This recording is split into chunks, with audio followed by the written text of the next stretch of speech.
Graça e paz, irmãos. Amém? Queridos, eu quero pedir para que vocês tomem os seus lugares, fiquem mais à vontade. Algumas coisas que vou falar essa noite, mesmo nessa parte introdutória, eu acredito que vai fazer parte de todo o pacote que eu desejo falar a vocês essa noite. Amados, eu gostaria de dizer a vocês as duas palavras mais importantes que eu vejo na Bíblia para nós que pregamos, para nós que servimos ao Senhor e para todos aqueles que têm vontade de ir além do serviço, ampliar o seu serviço para o Senhor, é a palavra de e a palavra para. Eu sempre gostei dessa saudação dos apóstolos, quando eles diziam: eu servo de, para a igreja do Senhor. De fala de compromisso, fala de dependência, fala de propriedade. Nós somos servos de Jesus Cristo, para serviço para a igreja. Não somos servos da igreja para Jesus, somos servos de Jesus para a igreja. E é nessa condição que eu estou aqui hoje, na condição de para, na condição de servo, apenas isso, e para servi-los. Paulo escreve aos Efésios dizendo que o ministério foi constituído para isso, para servi-los. E é nessa qualidade que eu estou aqui hoje. Não estou aqui propriamente como pastor, como pregador, mas como servo, e quero que vocês me ouçam assim. Quando João escreve a sua visão no livro de Apocalipse, quando está descrito essa grande visão, ele diz: eu, João, irmão vosso. Ele não diz eu, João, apóstolo. Ele não diz eu, João, o melhor dos 12. Eu, João, aquele que inclinava a cabeça sobre o peito de Jesus. Ele diz eu, João, irmão vosso, que sofre as mesmas tribulações em Cristo Jesus. É nessa condição que nós estamos aqui hoje. O que quero partilhar com vocês hoje é muito mais do que pão e peixe.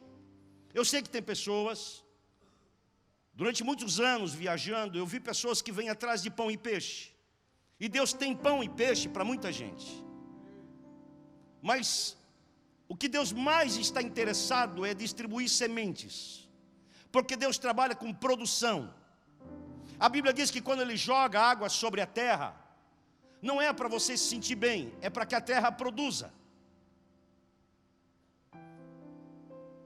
Deus deseja que você receba sementes para conquistar, sementes para você ir além, sementes para você plantar na sua vida espiritual, na sua casa, no seu trabalho, e então você crescer no Senhor.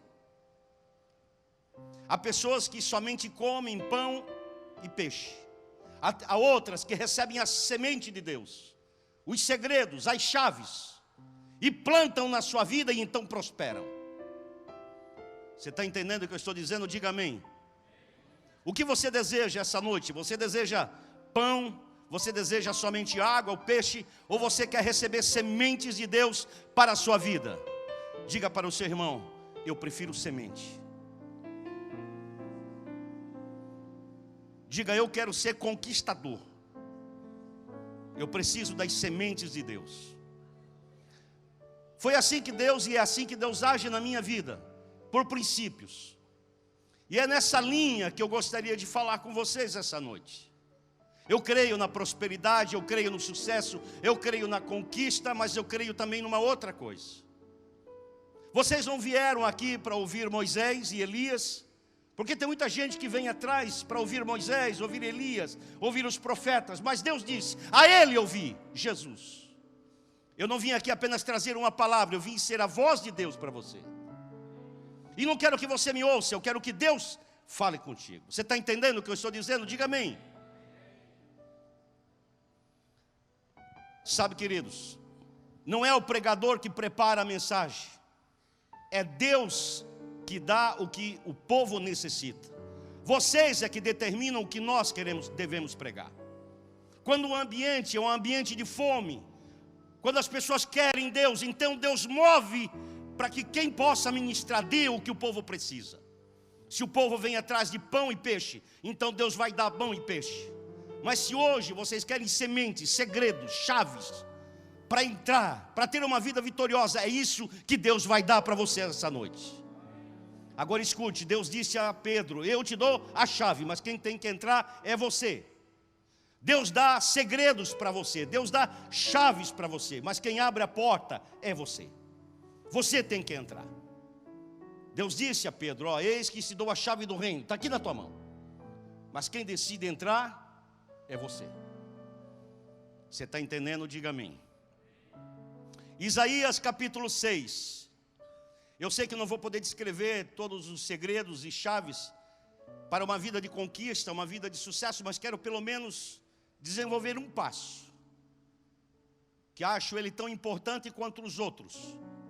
Isaías capítulo 6, a partir do primeiro verso, diz: um ano em que morreu o rei Uzias, eu vi o Senhor assentado sobre um alto e sublime trono, e as orlas do seu manto enchiam o templo.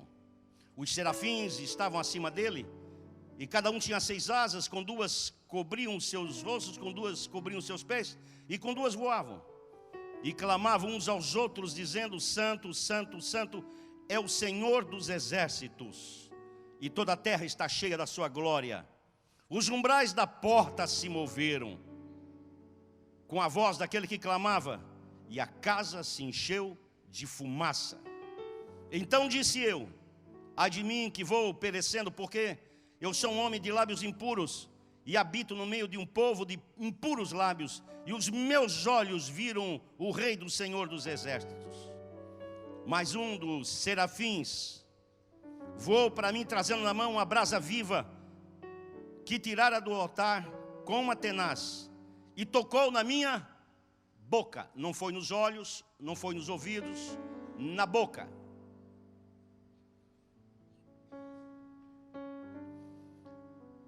E a tua iniquidade foi tirada e purificado o seu pecado. Depois disso ouvi a voz do Senhor que dizia: a quem enviarei e quem há de ir por nós? Então disse eu: eis-me aqui, envia-me a mim. Queridos, por muitas vezes eu tenho pregado esse capítulo, e confesso a vocês que, à medida que a gente vai meditando, à medida que a gente vai pensando, a gente vai descobrindo algumas coisas, alguns segredos, muito mais do que uma cena em si, muito mais do que uma visão, muito mais do que uma experiência, são segredos para uma vida de conquista. É bem verdade que muitas vezes eu participei de alguns congressos em que o tema estava baseado em Isaías capítulo 6, principalmente no que diz respeito, no que tange essa visão. Mas à medida que o tempo passa, à medida que a palavra vai amadurecendo na sua vida, você vai vendo que há alguma coisa muito mais forte por trás dessa visão. Há lições que são muito mais produzidas no nosso coração, sementes que são colocadas em nosso coração, a fim de que possamos conquistar, entrar numa vida de vitória. Eu encontro aqui pelo menos uns 4, 5 segredos, mas eu quero descrever o primeiro. A primeira coisa que eu gostaria de destacar é que diz assim: no ano em que morreu o rei Uzias. Quando você lê, você diz: Uzias reinava. Não, Uzias não estava reinando mais. Então há alguma coisa muito mais do que uma descrição cronológica, do tipo Isaías sobre a proteção do rei. Não, ele não era mais rei. Ele já tinha sido punido por causa do seu pecado. Ele estava leproso. Quem estava reinando nessa época era o seu filho chamado Jotão. Mas ele diz: no ano em que morreu o rei Uzias. Ele não diz no ano em que reinava rei Uzias. Para você entender um pouco mais sobre isso, eu quero falar sobre essa primeira parte. Em Crônicas, no capítulo 26, fala, amados, que não houve, depois vi, um general mais próspero em Judá do que o rei Uzias. A Bíblia diz que ele tinha mais de 300 mil soldados, tinha mais de 2.000 homens, cabeças, líderes, linha de frente, tropa de elite. A Bíblia diz que tudo que ele fazia, ele prosperava. Nem mesmo os reinos do norte de Israel prosperaram mais do que Uzias. Urias, nesses dias, a Bíblia diz que Deus prosperava maravilhosamente na vida desse homem, porque ele obedecia ao Senhor.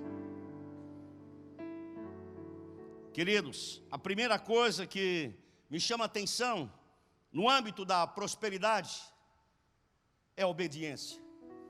Se alguém me perguntasse hoje, para que Deus nos chamou? Para obedecer. E a tradução de fidelidade, para mim, é exatidão.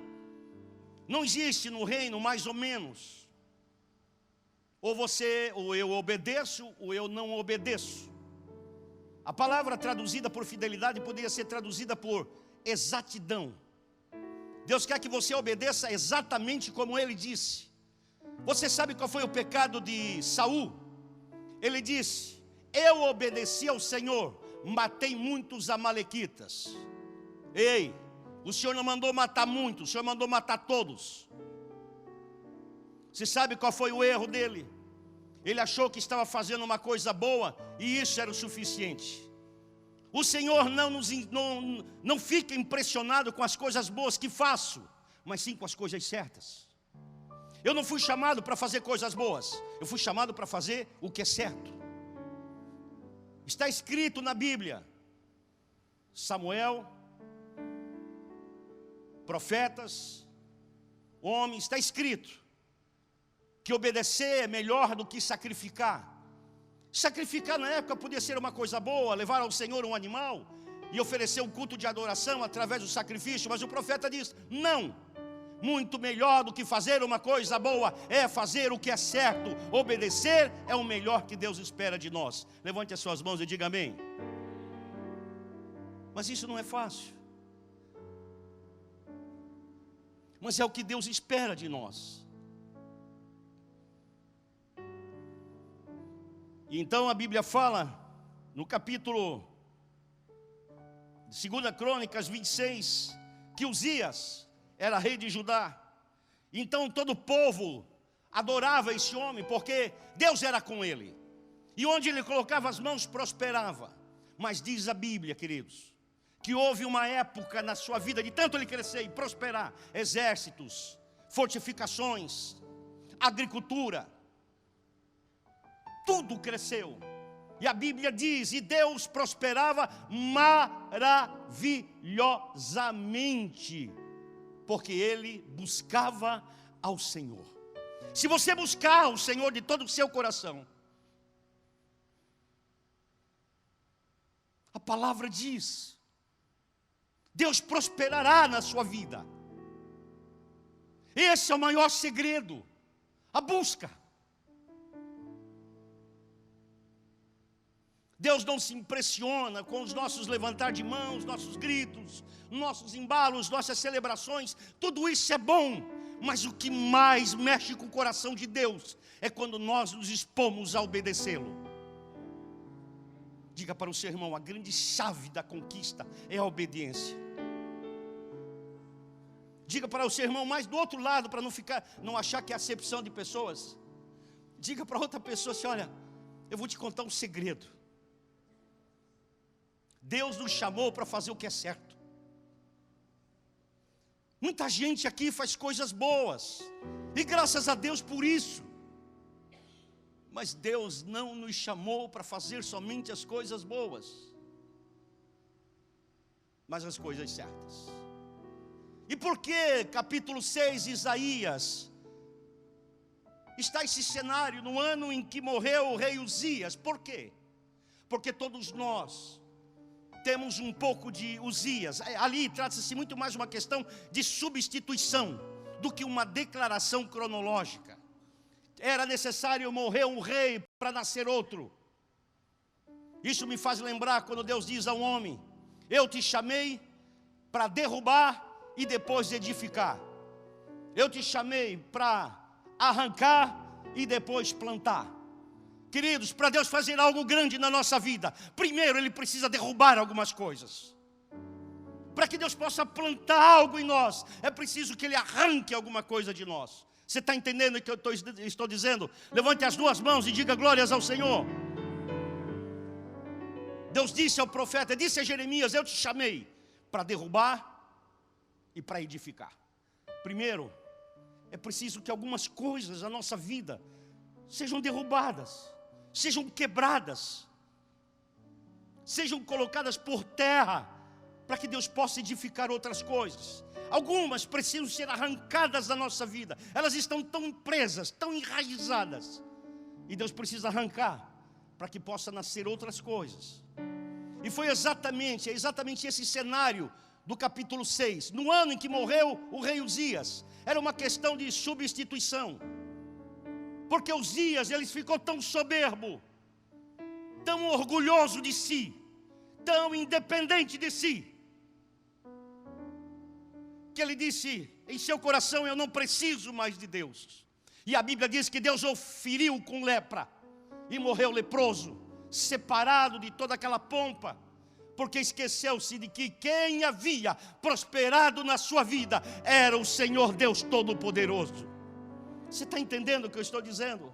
Se buscarmos ao Senhor, Ele dará o que necessitamos, o que precisamos, mas não podemos nos esquecer. Se um dia dermos as costas a Ele, se deixarmos de reconhecer de que Ele é o Senhor da nossa vida, estamos sujeitos a perder tudo. Eu lembro daqueles 9 leprosos que vieram a Jesus. Há pessoas que vêm desesperadamente para Jesus e buscam a cura, e são curados e nunca mais aparecem. Pessoas que vêm atrás de uma busca financeira, então o Senhor ajuda, mas vão embora e não aparecem mais. Assim foi Uzias. Deus prosperou na sua vida, Deus deu tudo o que ele necessitava, mas quando ele se tornou forte e poderoso, ele deu as costas ao Senhor. Todos nós temos um pouco de Uzias na nossa vida. Quando nós estamos mal, corremos para o Senhor, desesperadamente buscamos ao Senhor. Então o Senhor nos abençoa, e como aqueles leprosos, nem voltamos para agradecer. Jesus disse: porventura não foram 9, não foram 10 que foram curados? Por quê? Porque só um, porque só você voltou. Todos nós temos um pouco de Uzias, e esse rei tem que ser tirado. Esse orgulho, essa soberba, essa independência, esse eu posso, esse eu consigo. Não, eu consigo no Senhor, eu posso no Senhor, eu ando no Senhor, eu caminho no Senhor, eu sou dependente do Senhor, sem Ele eu não sou nada. Esse deve ser o lema na nossa vida. Alguém pergunta para mim, muitas pessoas já me perguntaram: Rui, você viajou e viaja pelo Brasil inteiro. Falei: queridos, eu não tenho padrinho, eu não nasci num lar de pregadores, meus pais não foram pastores, mas eu busquei ao Senhor de todo o meu coração, amei a palavra de todo o meu coração. E eu vou contar um testemunho aqui para vocês. Há muitos anos atrás, nós começamos um trabalho no bairro, eu não lembro se era Parque Joinville, não era Parque Joinville, era lá para o Boa Vista. E começamos um trabalho do culto da Vitória à tarde. Eu escrevi um livro sobre isso chamado O Vento Sopra. Quantos acreditam que Deus fala, irmãos? Levante as suas mãos e dê um brado de aleluias ao Senhor. Não é para mim, você crê mesmo que o Senhor fala? Diga: eu creio que o Senhor fala. Eu creio também de todo o meu coração. E eu estava naquela tarde lá, Eu tinha recém vindo de um acidente em que já havia tido do Senhor uma vitória. E quando nós estávamos saindo da igreja, estávamos saindo da tarde, sabe aqueles irmãos que não estão nem aí para o que os outros vão falar, querem ser usados por Deus, querem ser ferramentas na mão de Deus. Eles não vivem em função dos outros, eles vivem em função de Deus. E eu estava saindo junto com os irmãos para tomar café na frente da igreja onde morava o líder daquele culto. E vem aquele irmão, meio baiano, e baiano é bem extrovertido, e ele gritou no meio da rua: ei! Aí olhamos, ninguém entendia nada. Ele começou a dizer: eu não sei porque eu estou aqui, mas Deus me mandou aqui, no meio da rua, irmãos. Pensa um cenário maluco, pensa uma coisa doida. Mas cristão, irmão, não se apavora com essas coisas. Já virou um culto evangelístico, já virou um Pentecostes no meio da rua. E aí esse irmão diz: olha, Deus me mandou aqui, eu preciso falar alguma coisa. Aí convidamos ele para tomar café na frente da casa, na igreja. E quando ele está tomando café, eu disse no meu coração, eu falei: Senhor, eu já ouvi tanta bobagem, já viajei tanto, já ouvi tanta gente falar da carne. Por favor, eu disse: se esse irmão vai falar alguma coisa de ti, eu quero que ele faça menção de um acidente que eu tive e de um milagre que eu tinha recebido. Irmãos, eu estava pensando isso. Aquele irmão olhou para mim e disse: servo de Deus, fui eu que te livrei daquele acidente, fui eu que poupei a tua vida. Irmãos, eu perdi a ação. E ele começou a falar. Eu estou falando isso porque eu quero aumentar a fé de vocês. Quero que vocês saiam daqui com fome, com desejo de ouvir Deus. E aquele irmão começou a dizer: eis que abro uma nova porta. E começou a me dar nome de cidades: Rio de Janeiro, Macapá. E começou a falar, Brasília. E foi falando, irmão, e foi falando. Irmão, sabe como é que é mulher? Eu cheguei em casa, contei tudo para minha esposa. O que você acha que a mulher vai fazer? Anota. Anotou tudo. Passaram-se alguns dias. A primeira cidade era Macapá. Irmão, Macapá fica lá perto do Equador, lá na linha do Equador, lá no Sambódromo lá. Passaram-se alguns dias, a minha esposa atende o telefone, meio-dia, ela está aí. Aquela voz. A minha esposa diz: amor, sabe de onde estão ligando? De onde? Macapá. Lembramos da profecia. Lembramos o que Deus tinha dito. Atendeu o telefone, aquela voz: ei, varão, aqui é o pastor Moisés. Eu falei: Deus. E eu perguntei já: irmão, me diz uma coisa, como é que você encontrou o meu telefone e me achou? Varão, é o mistério de Deus. Disse: nós estávamos selecionando algumas pessoas para vir pregar, e passou aqui um varão, amigo nosso, deixou seu telefone. Damos uma lista para o pastor, e o pastor disse: é esse aqui. Irmãos, todas as cidades que foi falado naquele dia, à tarde, elas se cumpriram na risca. E aí escrevi o livro Quando o Vento Sopra. Dê uma salva de palmas ao Senhor.